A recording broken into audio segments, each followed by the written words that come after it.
mind to follow the call of the sea.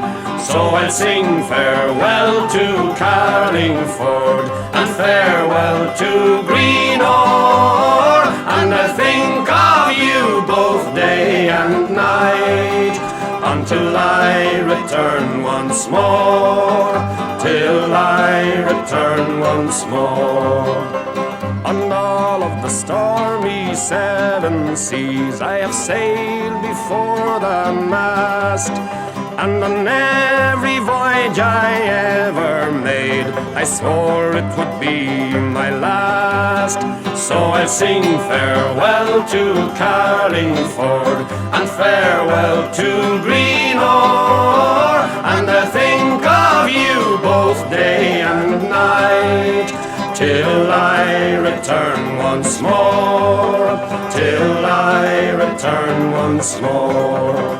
Now I had a girl called Mary Boyle, and she lived in Greenore, and the foremost thought that was in her mind was to keep me safe on shore.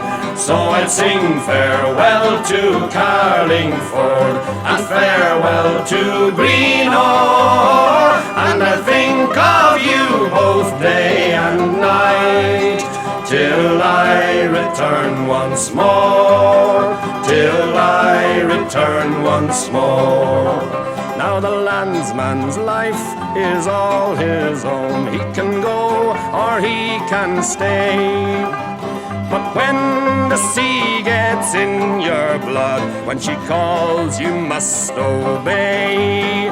So I'll sing farewell to Carlingford and farewell to Greenore, and I'll think of you both day and night until I return once more, until I return once more. So I'll sing farewell to Carlingford and farewell to Greenore, and I'll think of you both day and night until I return once more, until I return once more.